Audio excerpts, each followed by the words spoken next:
This talk is not so new, but I think that not many people who are present here have heard any version of it. Particularly the culture, I think, did not hear this. So he skipped it many times, but this time he will have no opportunity to skip it again.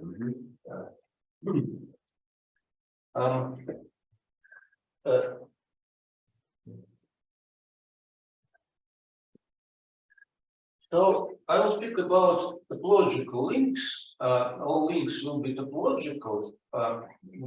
So it's a topological link is an injected continuous map of a finite fixed number of circles into S3. Disjoint of circles.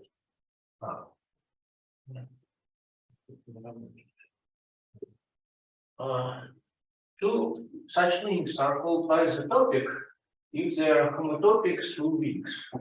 So it's just a topological isotopy, not ambient isotopy. Some people, when they talk about isotopy, they mean ambient isotopy. This is not the case here. Okay. One example of how this can look like is that if you have a usual knot, like a trefoil knot or figure 8 knot, any piecewise linear knot, then it is going to be isotopic to the other knot, because you can imagine this knot like tied on a rope, and then pull the rope so that the entire knotted part shrinks into a smaller and smaller region, and eventually it shrinks into a single point. This is going to be an isotopy, because at every moment you have an embedding, and even at the last moment you have an embedded circle. It is not smooth, but it is piecewise linear actually, if you make it accurately. In any case, it's an isotopic. So according to this definition, every piecewise linear knot is isotopic to the other knot. And there is a following open problem: is every knot isotopic to the other knot? So for PL knots we know, but how about wild knots? Knots which are not equivalent to PL knots. This is an open question, and in particular, there is a potential counterexample. So this is an old problem, almost 50-year-old, and since that time there is this Binks link, which was suggested by Rosen as a potential counterexample, and still nobody knows if this particular wild knot is isotopic to the other knot. So as you can see, we start with a solid torus, and we draw a certain curve with this solid torus, and take its small regular neighborhood. This regular neighborhood is again a solid torus, and inside of it we draw a similar picture, but with more a covering of an appropriate covering of this picture, and so on. And then we take the intersection of this solid torus. This is called the Binks link. It was okay. So there is and it is still unknown. Now it is possible to have a wild knot which is locally exactly the same as the Binks link, but it is isotopic to the other knot. This is an example of Brin, and here it looks similarly. Well, the picture here looks slightly differently, but it's not an essential difference. If you change it a little bit, it will look exactly the same as Binks picture. But the difference is that instead of doing it in steps, we are now doing it all at once in a spiral. So I hope you can see here that we are this solid torus, original solid torus suddenly becomes smaller and gradually turns into the regular neighborhood of the next page. So it's quite clear that locally it is the same as the but that's isotopy, those are not. Because as you can see, this piece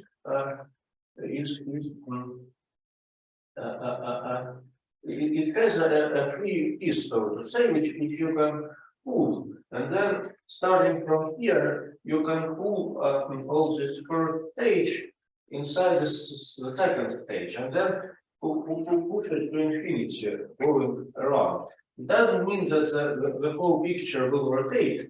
Every point will stay quite close to its original position, but the knotting somehow will go to infinity. The knotting from the first stage will go to infinity, and then the knotting from the second stage will also go to infinity simultaneously, and from the third stage and so on. Well, it's not so overwhelming, but all right. So it's not an easy problem. So theorem 1 says that not all links are isotopic to piecewise linear links. So if it's an open problem for knots, are all knots isotopic to PL knots? But for links, there is a counterexample. So this is I'm going to tell the proof of this theorem, modulo some lemmas. But now let me briefly mention something else. So how to approach Rollson's problem? What is this problem about? Well, okay. So another result, which this theorem 1, I announced it in 2005 at some conference in Sweden. Called manifolds and their matrix. And I remember we were standing in a queue with Sato to get visa to go to this conference. And somehow I got the visa, but the officer had some questions to Sato about his bank account and so on. And in this way, he didn't have the chance to get there. Я все времена работал на должности патентного поверенного и очень уставал. И вот действительно вопрос в банке меня вывел из колеи. И казалось бы, если бы я был в Академии наук, то я был застрахован от всяких неудач. Но здесь я не смог удержаться и не попал в Зиген. Да, может быть, действительно это была большая ошибка с моей стороны. Был такой случай. So anyhow, this was announced a long time ago, and 2 years ago or 3 years ago, I finally wrote it up and published. But then at the same conference in Siegen, I also announced more results. And these are not published yet and not even written up completely. So I was hoping the previous night that I would be able to do it by today, but unfortunately I did not succeed. So maybe next time. But anyhow, another assertion which I somehow announced is the following: that if you look at this being link, then if you insert any piecewise linear knot in its complement, then this two-component link is not going to be isotopic to any piecewise linear link. So I think I'm able to prove this, but modulo certain algebraic stuff with rational power series, which has to be checked. So but in theorem one, in theorem, so naturally, you would put just the meridian of the solid torus added to the Bing's link, and then you get a two-component link with link number one. And the natural question is about this link. In theorem one, there will be a link with link number 0. And so far, I will have the links with link number 0 as counterexamples. For link number 1, it's in some way more difficult. And well, let me try to explain you something about the difficulty.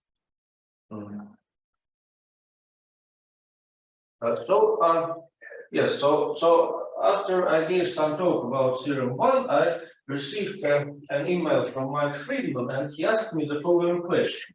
He asked, let us consider the following curve, well-known Mazur curve in the solid torus. You can think of it as a simplified version of the Bing's link. So it goes like this, and then like this, and like this. Depending on how you draw this task, there are two versions of it, but for now it doesn't matter. So it lives inside the solid torus. And his question was, can we show that this Mazur curve is not topologically isotopic to the fourth curve in this solid torus? So even this, it sounds like a trivial question. Yes, but for topological isotopy, it might be not so trivial, at least he thought so. So let me explain you why it is not topologically isotopic to the four curve. So there is this generalized Sato Levine invariant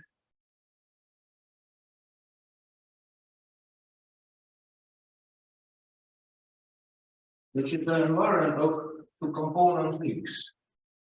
So I'm going to prove a stronger assertion. I'm going to add this meridian of this solid torus, and I'm going to prove that this two-component link is not logically isotopic with the Hopf link. And this is going to be done using the generalized Topology invariant. So it is an invariant of two-component links which satisfies the following processing change formula. If you make a self-intersection of one of the components,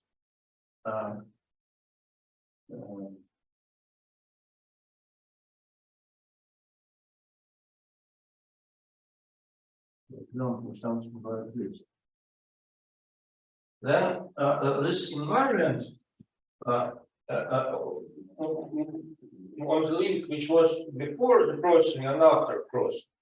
Before and after, it has to be distinguished using proper orientations. Let me not go into details of this. It's a matter of sign conventions. So beta of what was before L plus, let's call it, minus beta of what happened after this crossing, beta of L minus, let's call it, equals the following. It equals the product of the linking number of this white loop with this yellow component. So maybe I can call this white loop K and this white loop K prime. And this yellow component can be called N. And then this is going to be the linking number of K with M times the linking number of K prime with L. So this invariant beta was discovered by Piotr Mikhailovich in 1990 something. Ну, я могу сказать два слова, если я не выйду за рамки приличия. Там, конечно, вот эту формулу, которую вы сейчас написали, она не только для обобщенных инвариантов работает, она для обычных работает.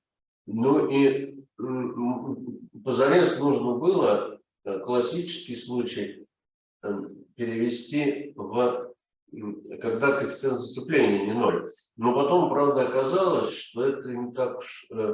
Это, ну, как всегда бывает, что ты очень хочется, потом достигаешь, потом оказывается, что хотел не того. Но тем не менее не было никаких как бы предпосылок на то, что вот так вот получится. Просто вот, ну получилось. И, значит, просто мне говорили, что вот действуешь не по правилам, так никто не делает. Ну, тем не менее, ну, задача несложная, так, в общем, интуиция не подвела, и, значит, это на 2 месяца позже, чем Кирк Ливингстон сделали то же самое в научном методе. Yes. So I've mentioned that it was independently discovered at about the same time by other people, Kirk and Livingston, and also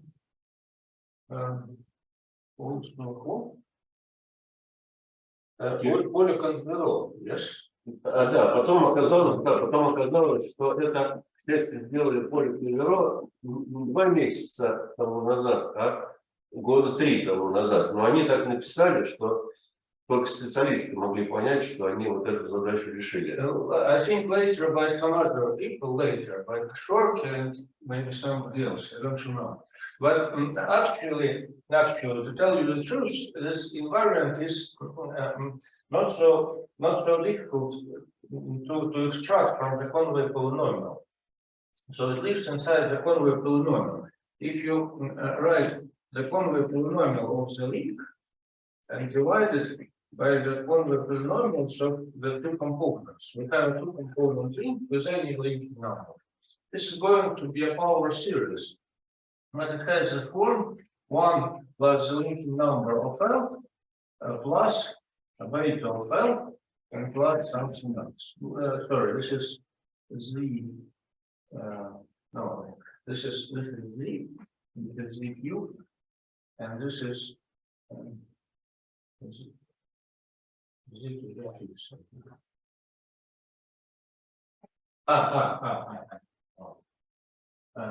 no, this is this is Z and this is ZQ.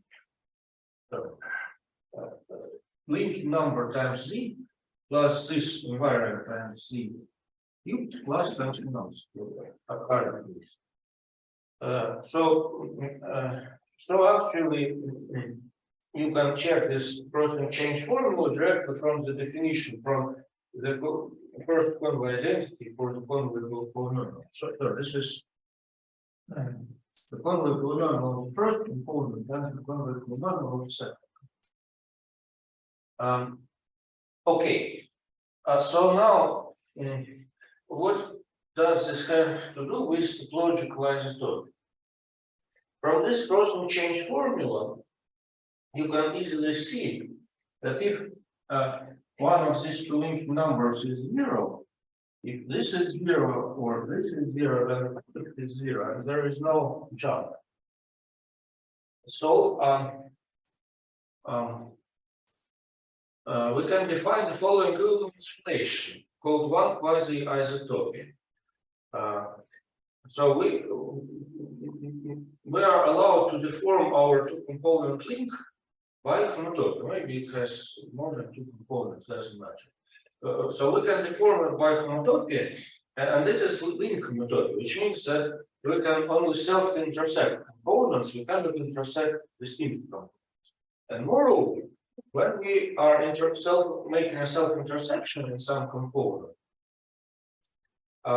then there will be 2 such loops always, and the requirement is that if we look at one of these 2 loops, well, at least one of these 2 loops should be null homotopic in the complement to the other component.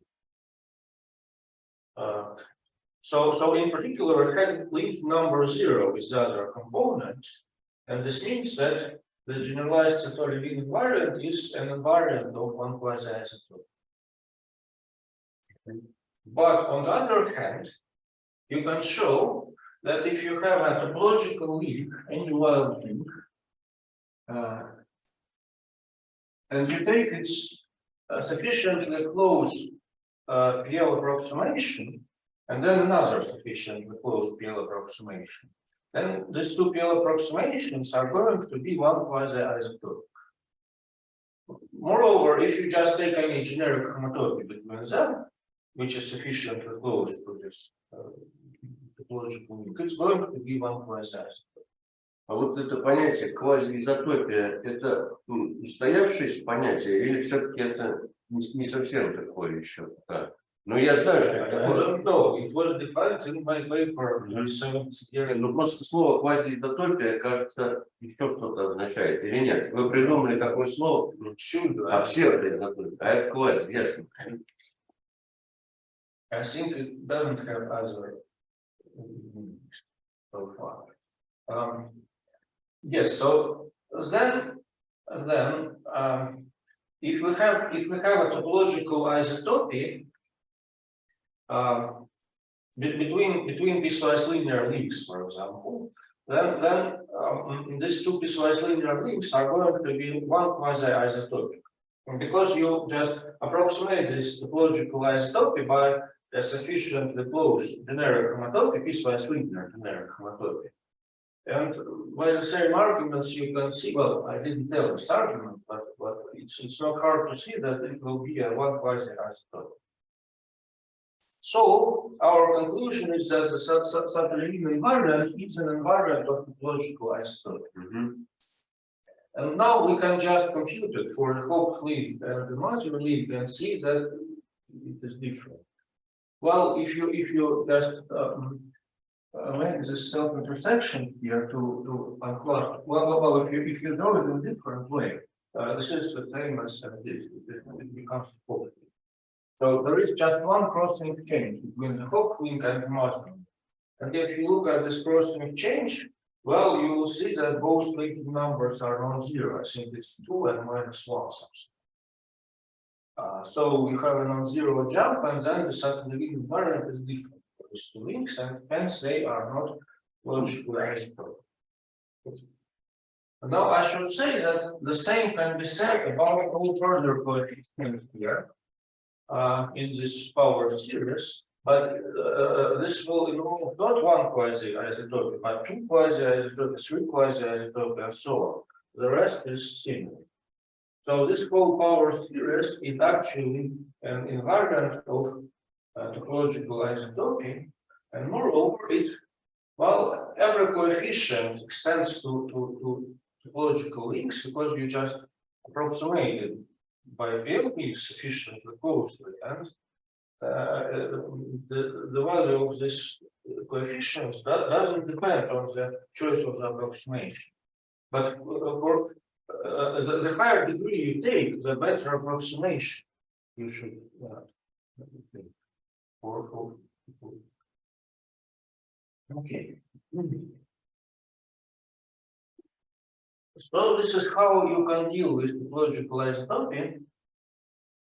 And this was my approach, the proof I was thinking about when I first announced this theorem 1. But later, I found a different proof, and I'm going to tell you a different proof today. Okay. So before I go into that, let me tell you.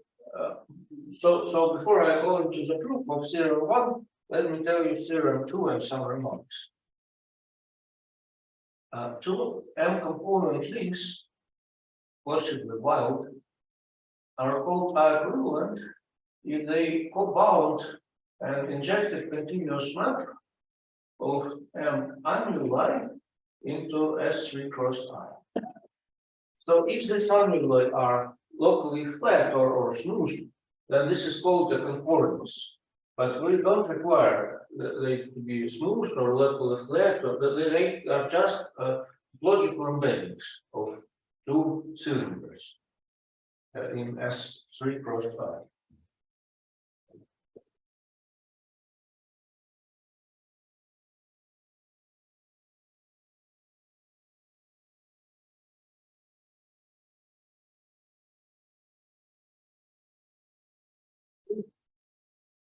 attached. No. The first link goes into the first copy of S3, the second link goes into the second copy of S3, but it's not required that this embedding is level preserved. If it were level preserved, this would be a nice topic, but here it doesn't have to be level preserved. And a theorem of Giffen essentially is that every node is equivalent to the unknown. So there is this well-known Giffen's construction. But so in my paper I wrote this is the theorem of Giffen, but actually he didn't claim this theorem. He just had a construction. He had a proof, but not a statement.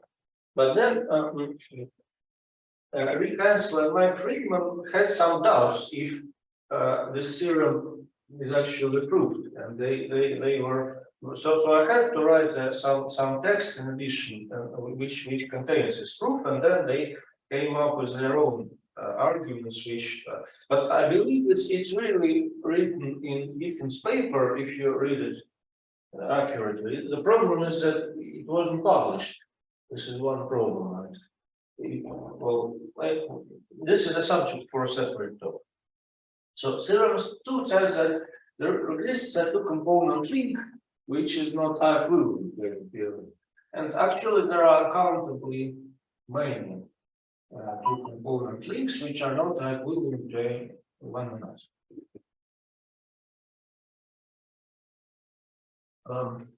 Rolfson also stated another problem. If you have two piecewise linear links which are connected by topological isotopy, then are they PL isotopic? This problem is still open, and what we know is that the answer is positive if the following conjecture holds. The conjecture says that PL isotopic classes of links are separated by finite type invariants that are well defined up to PL isotopy. This is some PL isotopy version of Vasilyev's conjecture. Well, no, Vasilyev's conjecture about finite type invariants. So if this conjecture holds, then Rolfson's problem has a affirmative answer. This was my theorem. And unfortunately, I cannot tell you anything else about it. Okay, so now let's prove theorem 1 and theorem 2. So we start. Let me tell you the definition. The only new ingredient of this proof is H-Seifert surface. The rest of the proof is, well, is no new ideas, I would say. But this, okay, so we have a topological node in S3, which is oriented. We fix an orientation. And I-Seifert surface for a topological node. Well, maybe I should say that wild nodes don't really have Seifert surfaces. There is some problem with it, but they have I-Seifert surface. So an I-Seifert surface for a possibly wild node is an oriented, properly embedded smooth surface in the complement of the node. Let me draw something.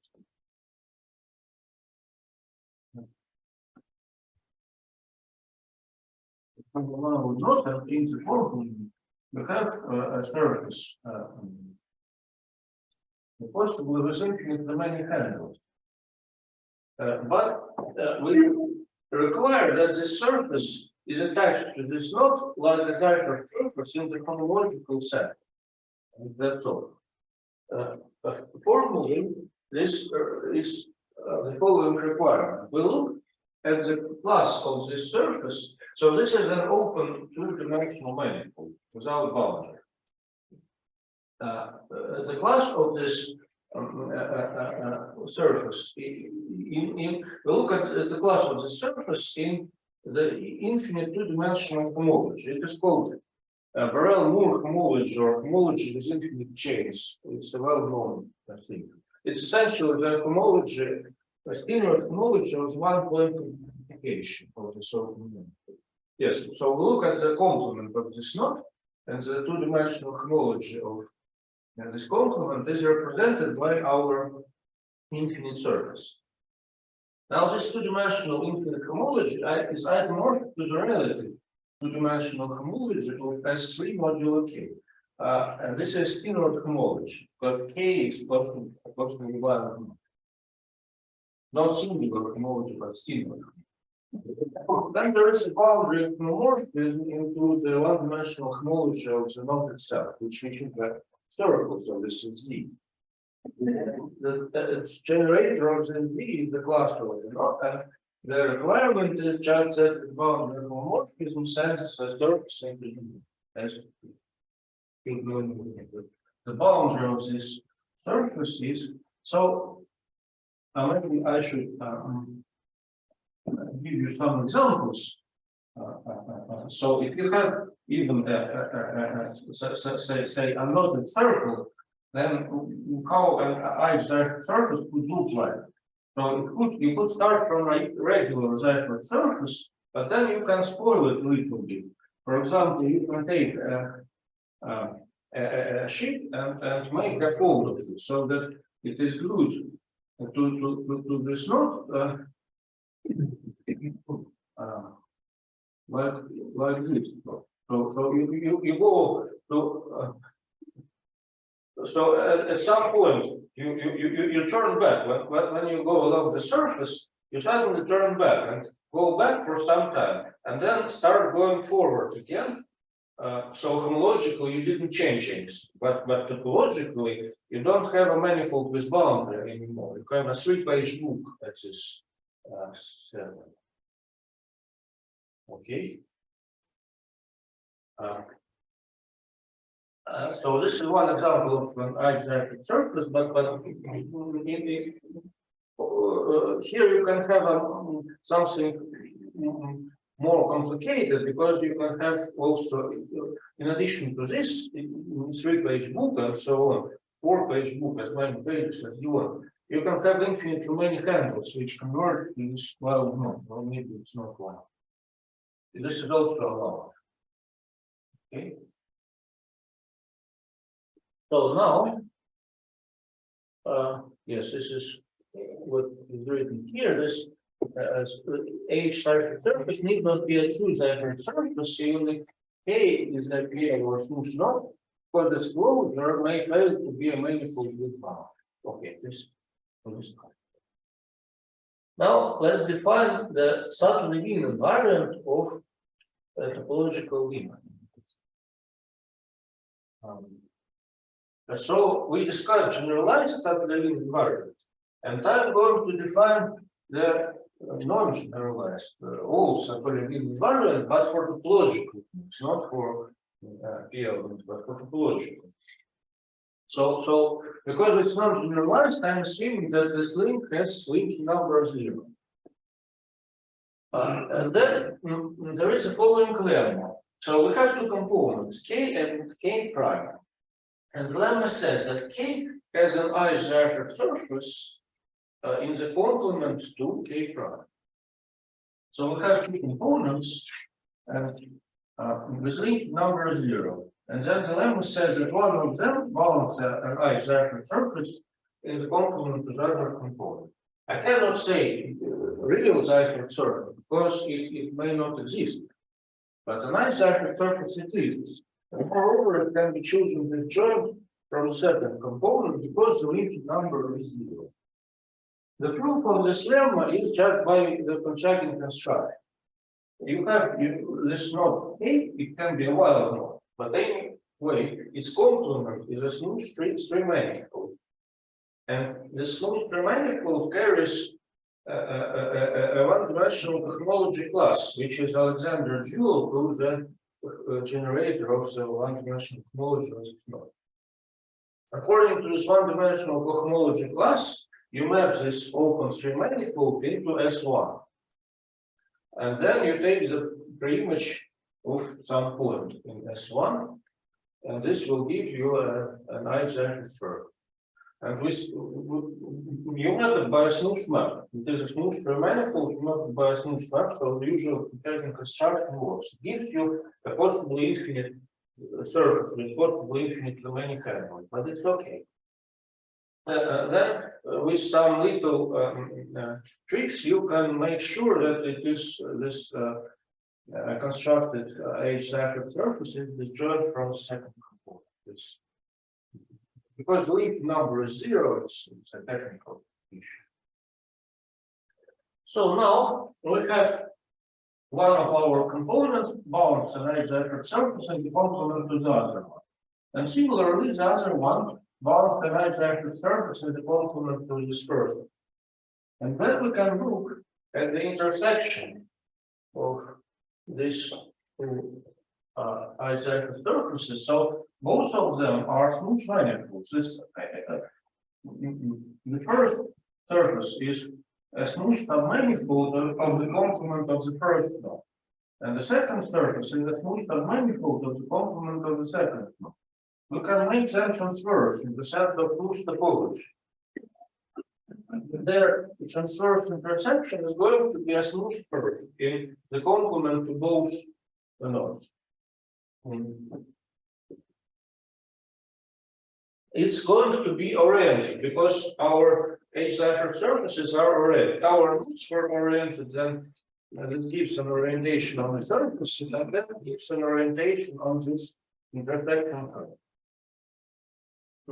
Now, since these surfaces are oriented, they are also framed because their orientations give framing of the normal bundle. It's just a choice of which side is outside and which is inside. But then this framing of the two surfaces, when restricted to this intersection curve, it gives you a framing of this intersection curve. Okay. Yes. So this intersection curve is framed, and therefore you can speak about its self-linking number. And this is the Levine invariant of the original topological link. Yes. So this intersection can have several components. So we just take the total linking number of the intersection curve and it's pushed off along the frame. For example, along the first vector of the frame, or as written here, along the sum of these two vectors. So we have the intersection curve and it's pushed off, and we take their linking number, total linking number. Okay, so in other words, we look at the board as a class of this framed intersection curve, which is an integer. It's the same, and it's clear from this definition that this Levine invariant is symmetric. If we interchange the two nodes, it's not going to change. Its integer will be the same. And there is a theorem that this invariant is well defined for topological links. Moreover, it is an invariant of high equivalence. And to look with geometric, but it's not really different from classical argument. Okay, so let's look at an example. Let's look at a twisted Whitehead link, with two twists. So according to our definition, so this link is staying, but let's start from simple example. We need to take a nice Zaffer surface or usual Zaffer surface for one component and for the other. So we choose some Zaffer surfaces, in this case they exist, usual Zaffer surfaces, and we take their intersection, and then we take the push-off of this intersection along the framing. Well, here it's a push-off along within the blue surface. It doesn't really matter along which vector or their sum you take the push off. So it's easier to draw the push off along the light blue surface. And you can see it in the picture, and then it makes compute the loop number of the green curve and this light blue curve. And as you can see from the picture, this link number is 2. So the Sato-Levine invariant of this liquid light link is 2. And if you make n twists, then the Sato-Levine invariant will be n by the same reason. Yes. Okay. And now let us define Cochrane's derived invariants for topological links. Well, okay, actually the time is over, but I don't know. I think maybe I need about 7 more minutes to finish. Is it okay? Кофе подождем, ничего страшного. Да. Там можно будет поменьше. Здоровье больше останется. All right.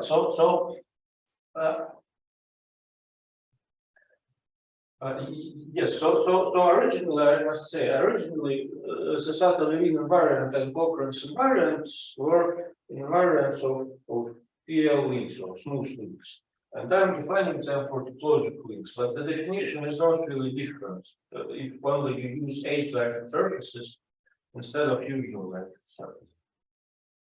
Anyhow, what is the definition? Again, so we start with a already topological link with link number 0.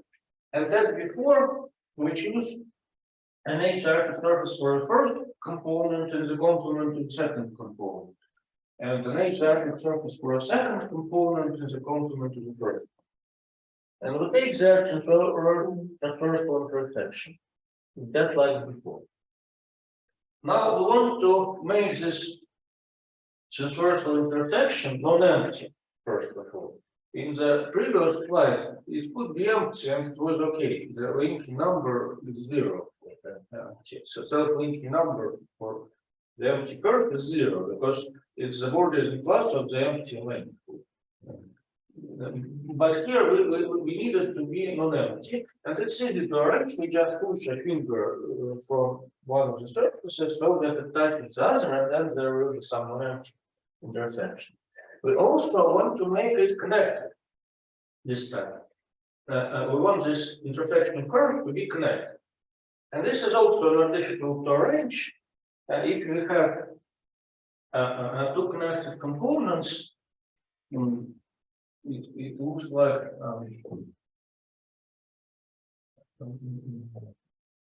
this, for example, and we can connect these two components by a path going along one of the surfaces. And then we attach a tube to the second surface along this path.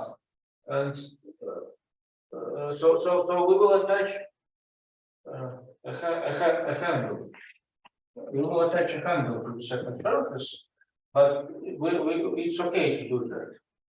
And then this intersection curve will have fewer connected components, and by attaching more tubes, we can make it connect. So then we are going to do the following. We are going to replace one of our two components of the original link with this intersection curve, which is now connected. So instead of the original link L, we now consider a new link, which has the same first component, but the second component has this intersection curve. And this is called the derivative of the original link. The first is still topological, and the derivative is just smooth. Well, the derivative can be not smooth because one of its components is still possibly wild, but the new component is smooth.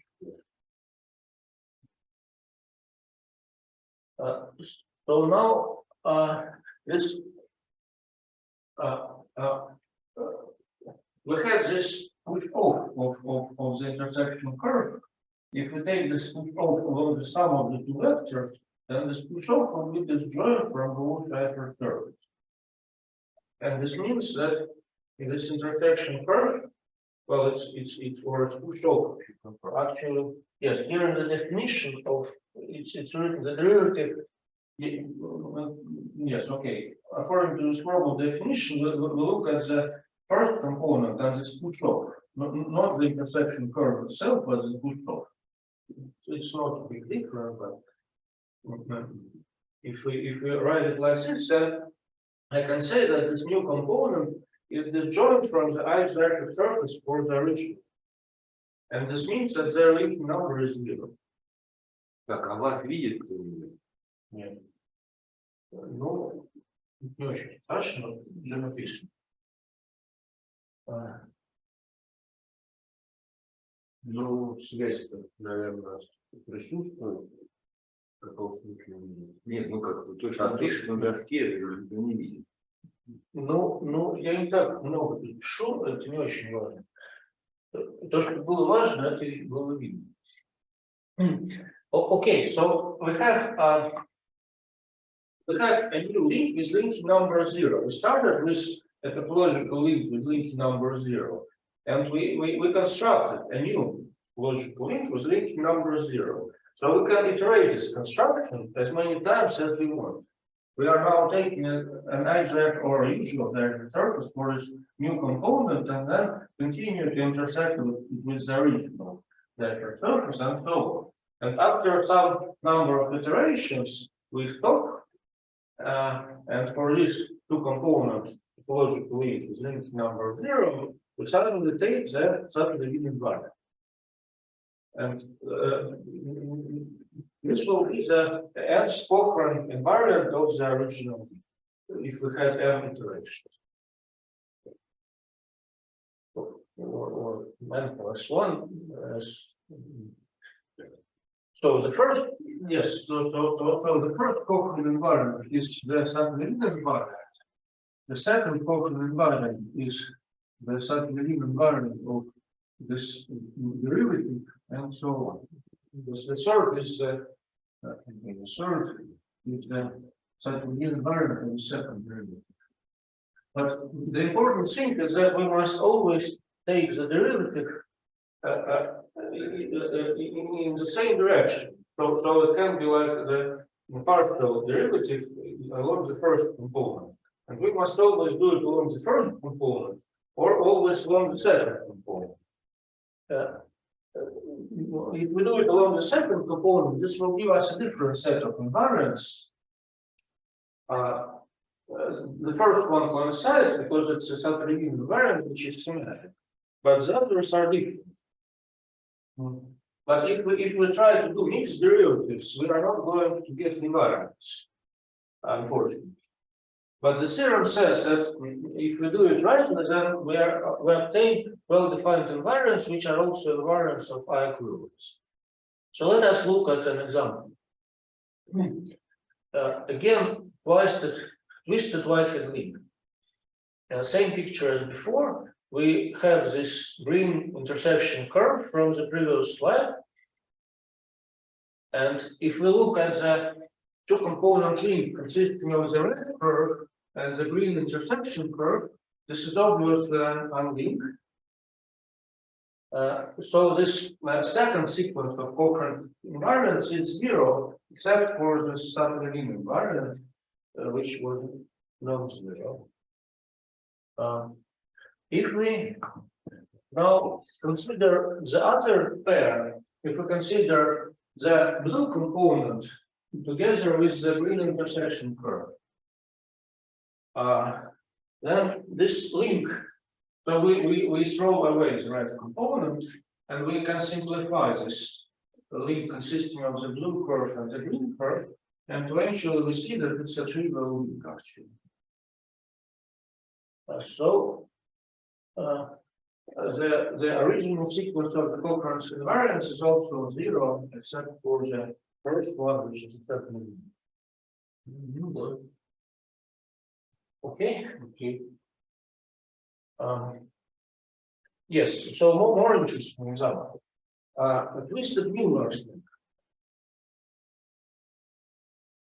Uh, uh, so here we fix some n, and there will be n fragments. Like we have, and for each fragment we have some twisting. So we also fix m integers. So here we have 3 fragments, and each of them is twisted. So in the first fragment we have 1 twist, in the second no twists, and in the third negative 1 twist. How to compute Cochrane's invariance of this link? The claim is that the ice Cochrane's invariant is going to be the ice twist. The number of times that we have the twisting in the ice fragment. If this I is less than m, and if you have too large frequency invariant, then it will be 0. And why is this? It's very easy to see. The other sequence is all 0. It's very easy to see this. So let's start with our twisted Milner's leaf.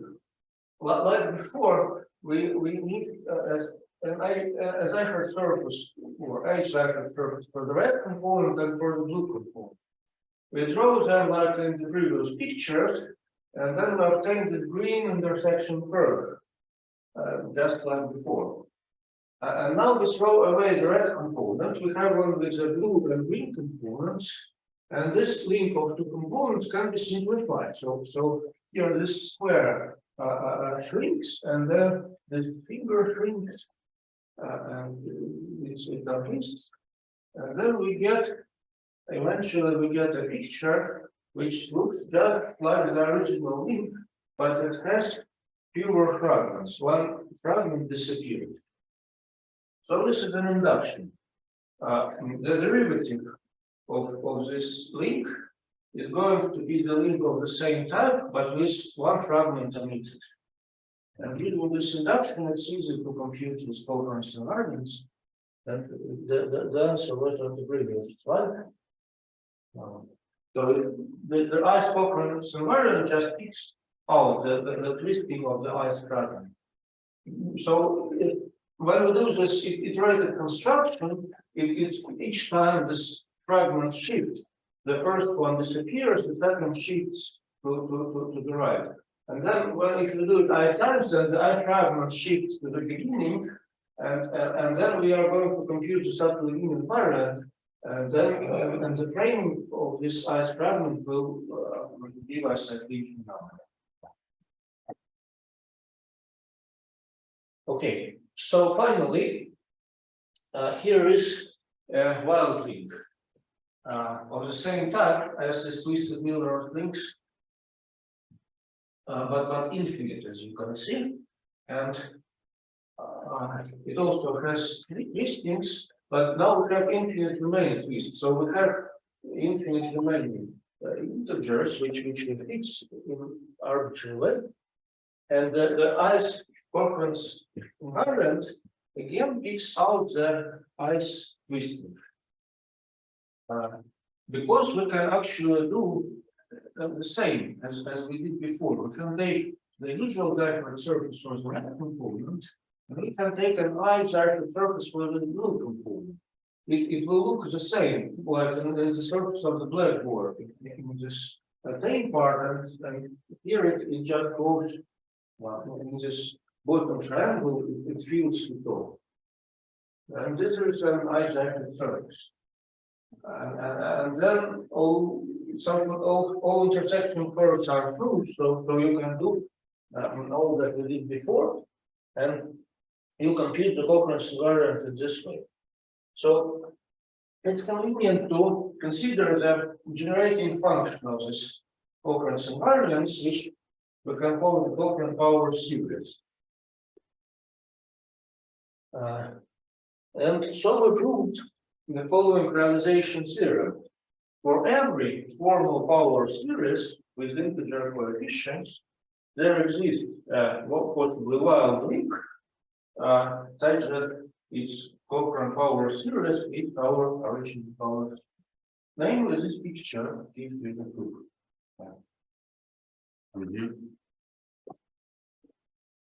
Or maybe I should say that it is an example, it gives you a link, and to prove you also need to compute the proof, which we essentially do. Now also there is a theorem proved already by Cochrane, which was that if we have a piecewise linear link, then its Cochrane's power series is rational. I should say that actually Cochrane didn't define Cochrane's invariant. They were defined by Sergey Melikhov, and he changed the variable in their definition, and it became much simpler. Well, in some ways it improved, but how there is a theorem. It's possible also to prove this from using the following new formula. So actually, this Cochrane's power series can be expressed in terms of the Conway polynomial, but here it's not so straightforward. We have a link of two components, k and k prime. This is field, and we look at the Conway polynomial of the second component in the denominator, but the numerator is the Conway polynomial of a certain new two-component link, which is obtained by taking the connected sum of the first component with the second component. So the first component of the new link lambda is a band-connected sum of the two original components, and the second component of the new link is a pushed off of the first original component with inverted orientation. So then there is this formula, which uses which is a formulation, an easy corollary of the Topological factorization theorem. So here you can see that this Cochrane's power series is a rational function, because here are two polynomials in the numerator and the denominator. But if you take any non-rational power series, the corollary of this all is that the resulting link is not going to be I equivalent to any PLE, because Cochrane's invariants were invariants of I equivalents, and in particular of logical isotopy. For example, to be specific, if we take as coefficients of our power series just the sequence of factorials, 1 factorial, 2 factorial, 3 factorial, this is not a rational power series. So 1 times x plus 2 times x squared plus 3 factorial times x cubed and so on. It's not a rational power series. So this is an explicit example. Here, this link with these three things, 1 here, 2 here, 6 here. So it's not as opposed to any PL link. And here is another picture. This one also works. If you maybe like it better. Maybe it's time to stop. There was more, but No. Вопросы? Questions? We reached complete understanding. Sense of technology. Поблагодарим докладчика. И перерыв.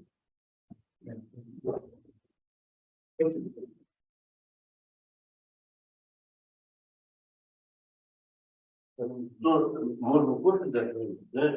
Надо будет идти в самом. Ну вот смотрите, можно здесь, в принципе, а можно спуститься в